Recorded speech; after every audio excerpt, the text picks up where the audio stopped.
이 사람은 많은 감정이 있습니다.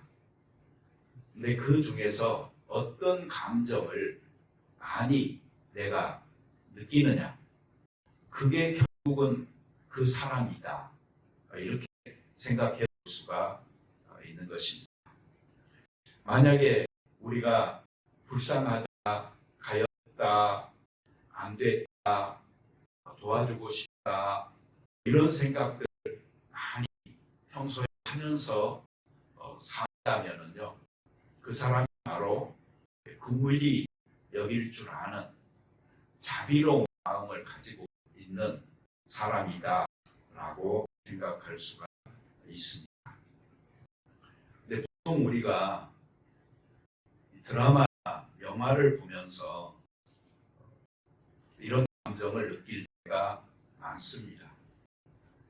영화나 드라마는 워낙 다양한 그 삶의 상황이 쉴 사이 없이 숨가쁘게 전개가 되다 보니까 우리는 한편의 드라마나 한편의 영화를 보면서도 굉장히 다양한 감정을 느끼게 됩니다. 기쁨, 슬픔, 공포, 두려움, 수치, 부끄러움 등등 여러 가지의 감정들을 느끼게 됩니다.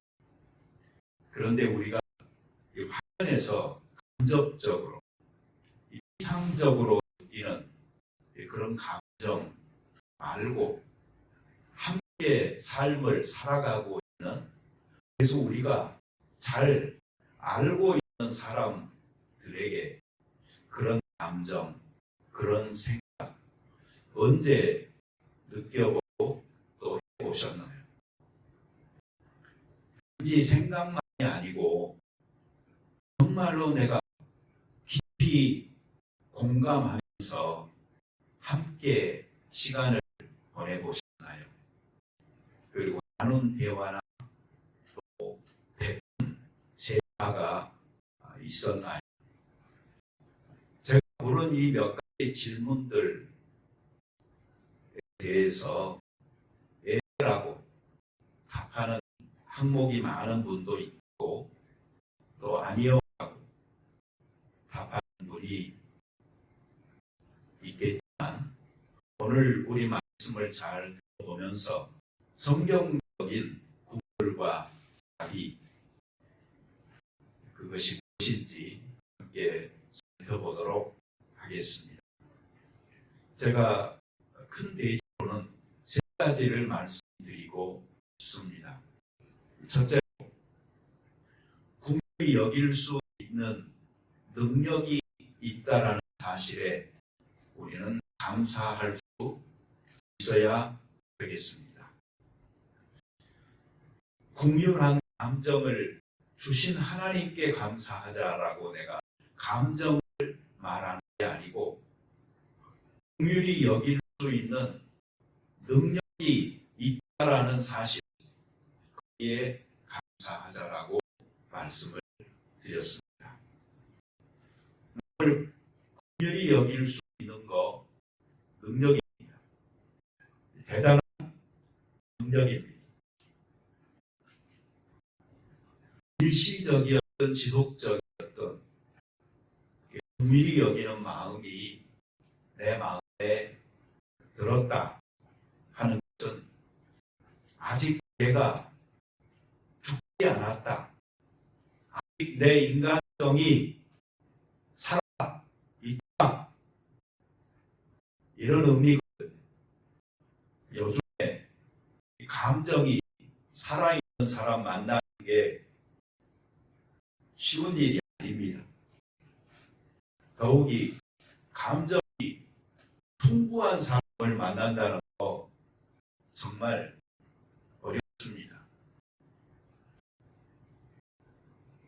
자기 감정을 먼저 노출시키면 마치 패배자가 되는 사람들은 자기 감정을 표출하지 않으면서 밀랍 인형처럼 살려고 하는 그런 시대가 한 유행처럼 지나가고 있는 것 감정이 있다는 것, 풍부하다는 것, 그것은 축복입니다. 그게 바로 사람입니다. 감정이 없으면 문제가 생기잖아요.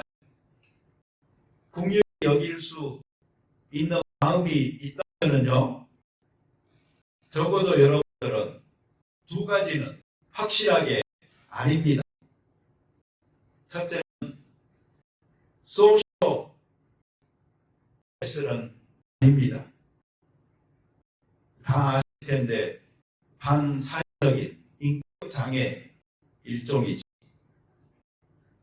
어린 시절에 어떤 학대나 방임을 경험하잖아요. 그리고 그게 트라우마로 남게 되면 이런 현상이 생깁니다. 이런 사람들은 공통적으로 사람들이 중요시 여기는 도덕이나 규범을 자꾸 위반하고 무시합니다. 그래서 반사회적인 행동을 하게 됩니다. 다른 사람의 권리를 별로 중요하게 여기지 않습니다. 그러면서도 자기 이익이나 성공을 위해서는 타인에게 거짓말, 속임수, 죄책감 없이 합니다. 남을 조종하는 일도 자주 합니다. 수단 방법을 가리지를 않고요. 양심의 가책, 죄책감 이런 거 없어요. 그래서 이런 사람들은요, 후회하는 일이 없습니다. 어찌 보잖아요. 영리하게 사는 것 같아 보이기도 해요. 한편에서는요, 똑똑해 보일 수도 있거든요. 이 점을 우리가 좀 주의해야 합니다. 혹시 주변에 이런 사람들이 생각나면은요, 그냥 멀리 하시는 게 제일 좋습니다. 우리가 비록 긍휼함에 대해서 이야기하고 있지만 그런 사람들은 긍휼함의 대상이 아니고요, 치료의 대상입니다. 분노 조절 능력이 부족해가지고 충동적이고 즉흥적이고 공격적인 태도를 취하거든요. 화가 나면 눈에 보이는 게 없고 자기 감정을 표출하지만 반면에 다른 사람들이 어떻게 생각하는지, 어떻게 느끼는지 그것을 이해하고 공감하는 능력은 절대적으로 부족합니다. 그래서 이런 사람들은 남과 이 친밀한 관계를 지속적으로 유지하는 데에 어려움을 겪고 주변에 함께 삶을 살아간다라고 여길 만한 사람이 없는 것도 특징입니다. 둘째는 이거하고 비슷하기는 한데 약간 틀린 사이코패스는 아닙니다. 긍휼한 마음을 갖는 사람은요, 절대적으로 사이코패스가 될 수가 없습니다. 왜 그런가 하니 소시오패스가 심화된 사람이 사이코패스이기 때문입니다. 더 특성화되고 전문적인 성격을 띠기까지 해요. 이 사람들은 충동적이지 않아요. 계획적이에요. 전략적으로 움직입니다. 그래서 어떤 사람들은요, 정말 사회에서 성공하기도 하고요, 명망을 얻기도 합니다. 또 한 가지 다른 점은 소시오패스는요, 다른 사람들과 관계 맺기가 어렵잖아요. 그런데 이 사이코패스는요, 그것조차 가능합니다. 그러면서도 다른 사람의 고통, 감정 절대로 공감하지 못합니다. 그래서 섬뜩한 느낌, 무섭기까지 한 사람들이 이런 경우인 것입니다. 여러분들 마음속에 긍휼한 마음을 느꼈다면 적어도 여러분들은 이 두 가지는 아닌 것입니다. 그러니 감사하시기 바랍니다. 예수님께서 팔복에 관해서 말씀을 하셨는데 이 첫 번째 큰 주제로 나오는 대부분의 것들은 하나님과 관계되어진 내용들이었고요. 사람과 관계되어진 특성으로서 예수님이 말을 시작하시면서 이 긍휼히 여기는 마음, 이것을 이야기하고 계십니다.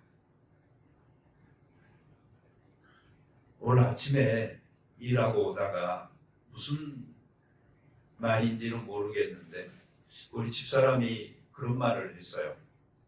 나에게 다른 사람을 언제까지 이렇게 더 많이 사랑하고 뭐 하는 이런 마음이 나에게 이렇게 있어야 하는지 더 필요한 것인지 뭐 모르겠다 뭐 이런 식의 말을 하더라고요. 그래서 제가 이런 말을 했습니다. 어떤 사람들은 사랑하지 않아도 된다. 단지 긍휼히 여기면 된다. 이게 제가 어떻게 보면 사람들을 이렇게 대하는 기본적 태도입니다. 성경에 보면은 사랑하라고 했잖아요. 사랑해야죠. 그러나 어떤 사람들은 사랑해야 되는 그 범주에서 벗어나는 사람들이 있어요. 그러면 우리는 그 사랑을 더 이상 지속하기가 어렵거든요. 그때 그 사랑을 지속하게 만드는 방법, 제가 찾은 것은 바로 이겁니다. 이 사람은 사랑할 대상이 아니고 내가 긍휼히 여겨야 할 대상이구나. 그러면은요, 그 사랑을 포기하지 않고 그래도 사랑할 수 있는 능력이 생기더라고요. 그래서 사랑하기 어려운 사람은요, 여러분 그냥 긍휼히 여겨보세요. 그러면 그 힘으로 그 사람을 사랑할 수 있게 되는 것입니다. 둘째로 제가 말씀드리고 싶은 것은요, 단지 긍휼히 여기는 그 마음이 나에게 느껴지고 생겼을 뿐만 아니고 그 긍휼함을 내가 실천할 수 있었다면 이 사실 앞에 하나님 앞에 감사하시기 바랍니다.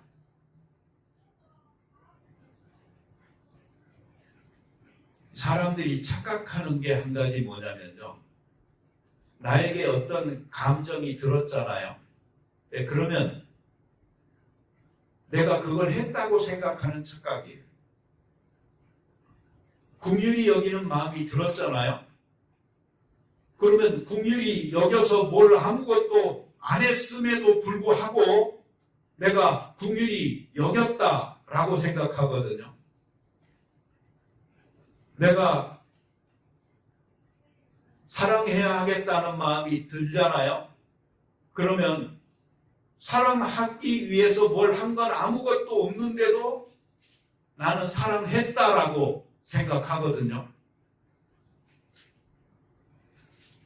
용서해야 되겠다라는 생각이 들었거든요. 그런데 실제로 용서한 건 아무것도 없는데도 불구하고요, 내가 용서했다라고 생각하거든요. 자기에게 느껴지는 감정은요, 행동을 하기 위한 에너지를, 동기를 제공하는 것일 뿐, 그것이 행동한 것을 의미한 것은 아닌 것입니다. 그러니까 우리가 긍휼을 이야기하면서요, 긍휼을 내가 느꼈다라고 해서 실천한 것은 아니다 하는 것을 알고 이 긍휼을 값싸게 팔아먹지 않도록 해야 하는 것입니다. 이 정서적으로 내가 동요했다 또는 동조했다라고 해서 긍휼을 실천한 사람은 아니다. 감정에만 충실하지 말고 행동까지 한 사람, 바로 그 사람이니 이게 얼마나 어려운 것인데 긍휼을 실천할 수 있었다는 이것은 대단한 축복인 것입니다. 저는 교회에서 사실은 이런 현상을 많이 느끼거든요. 교회는 어떤 그 단체들보다도 가장 고급스러운 용어로 최고의 가치들을 이야기하잖아요. 찬양할 때도, 기도할 때도, 설교할 때도, 심지어는 크리스찬들의 대화 중에서도요, 우리는 좀 조속한 언어들을 피하면서 고상하려고 노력들을 많이 합니다. 그러다 보니까 우리가 그런 고상한 가치의 삶을 실제로 살고 있는 것으로 착각하는 경우가 있어요. 무슨 세계 성견이, 희생이니, 순교니, 어디에서 우리가 이런 말들을 쉽게 들어봅니까? 그러나 교회는 정말 이런 말들을 흔히 사용하거든요.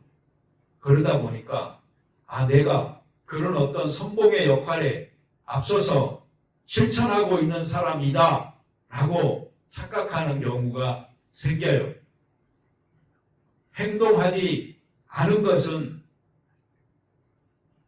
실천되지 않은 것이고 나는 아직 그 가치에 따라 산 사람이 아닌 것입니다.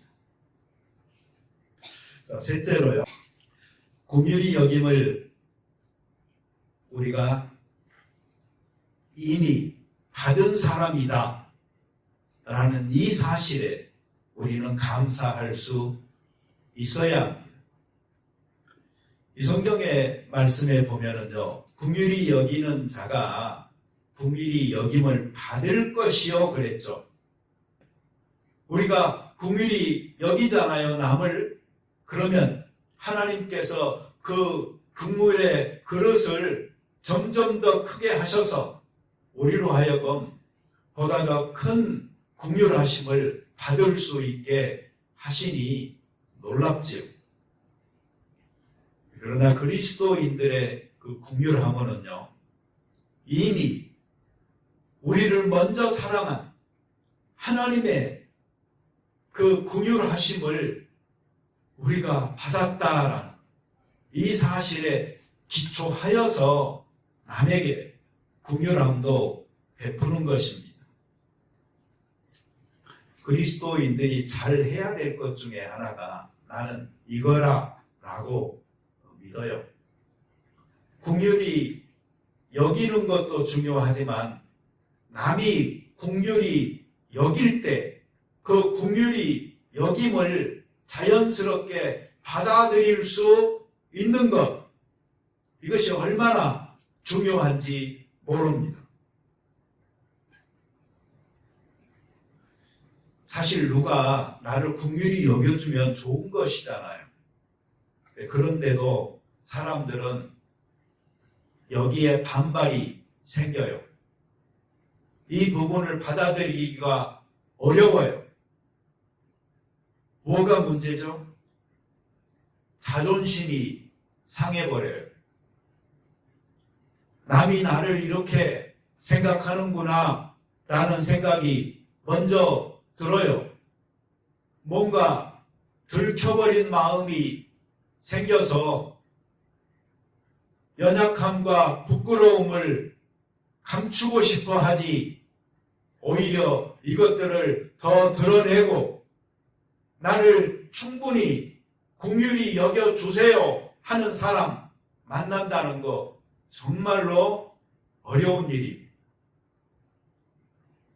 그래서 우리는요, 어찌 보면 우리는 조금 더 나은 자, 높은 위치에서 아래로 흘려보내기만을 좋아하는 교만한 사람들이지, 우리들 스스로가 낮은 자리에 나를 두고 남의 사랑과 긍휼하심을 내가 필요로 하여 살아가야 될 사람이다 라는 생각을 잘 못하는 경우가 너무나 많습니다. 하나님의 자비와 긍휼하심을 바라면서도 사람에게는 이것을 아무것도 기대하지 않는다면 이 또한 잘못된 것입니다.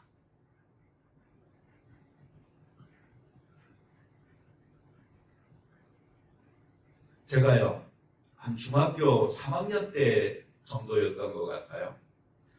그때 그 학생회에서 토요일 날 저녁에 모임을 가졌었는데, 그 어떤 친구랑 둘이 그날 그 예배에 안 참석하고요, 중국집에 가서 짜장면을 먹었습니다. 그리고 이제 먹고 이제 늦게 갔거든요.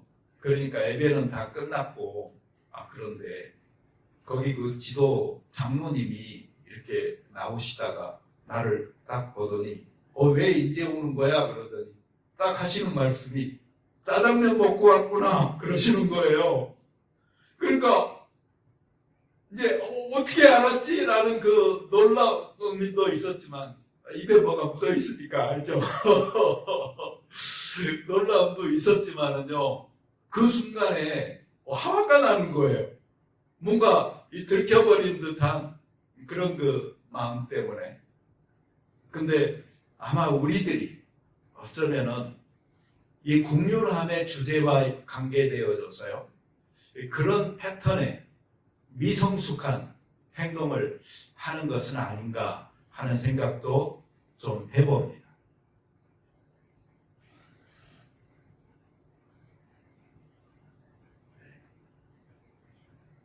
긍휼이라는 것은요, 그렇기 때문에 실천하려고 하는 사람 입장에서는요,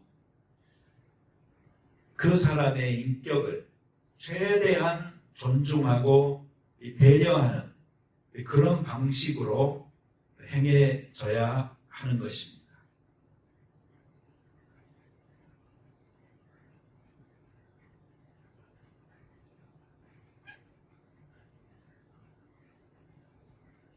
이 어떤 사람들은 이 산상수훈의 말씀들을요, 그리스도인들이 일반적인 자기 매일의 생활 속에 적용하기에는 무리가 있는 말씀이다, 이렇게 생각하고요, 다른 해석들을 내놓는 경우가 있습니다. 첫째는 예수님께서 많은 사람들이 따르고 있을 때 제자들을 불렀잖아요. 그리고 제자들을 데리고 산으로 가셨잖아요. 그러니까 이 말씀은 그냥 일반 모든 사람에게 다 하신 말씀이 아니고 제자들에게 하신 말씀이다. 그러니까 크리스찬들 중에서도 이렇게 그 믿음이 있고 사역하는 훌륭한 사람들에게만 해당되는 것이고 나머지는 다 적용시키기 어렵다, 이렇게 말하는 사람도 있고요.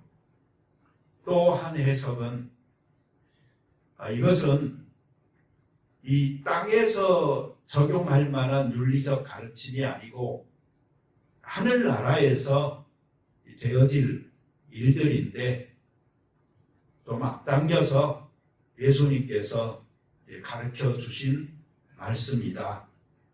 그렇기 때문에 이 말씀의 가르침은 예수님이 재림할 때까지 그냥 연기해 둬야 된다라고 말하는 사람도 있습니다. 그러나 그것들은 잘못된 해석들이고요.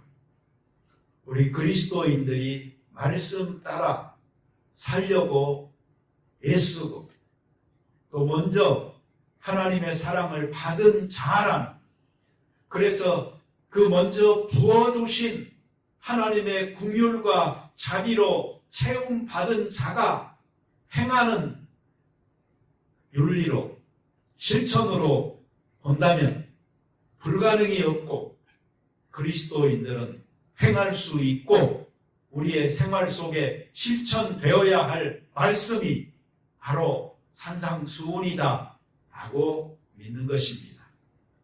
그러니 여러분 이 말씀의 가르침을 생활 속에 지속적으로 지속하여서 많은 열매들을 맺을 수 있게 되기를 바랍니다. 가능한 말씀입니다. 그러면 가능한 말씀을 왜 실천하지 않으시나? 머뭇거리지 마시고 축복의 씨앗으로 여러분들의 모든 삶의 주변에 흩뿌려서 거기에 떨어져 열매 맺는 귀한 이 말씀이 되도록 하십시다. 우리 같이 기도 드리겠습니다. 자비로운 주님 감사합니다. 우리들에게 먼저 긍휼하심을 쏟아 부어주심으로 인하여서 하나님의 자비하신 손길을 누구보다도 먼저 그리고 깊이 알 수 있도록 도와주셔서 감사드립니다. 이 자비하심을 우리가 살아가는 생활 속에서 다른 사람들과 나누고 또 그것이 자양분이 되어서 다른 사람들의 삶이 세워지는 놀라운 일들을 볼 수 있는 저희들 되게 도와 주시옵소서. 단지 스쳐가는 느낌의 감정으로서 이 긍휼함을 경험하는 사람들이 아니고 실천하는 생활 속에서 이 긍휼하심의 열매를 많이 뿌리는 사람들 될 수 있게 도와 주옵소서. 예수님의 이름으로 기도드립니다.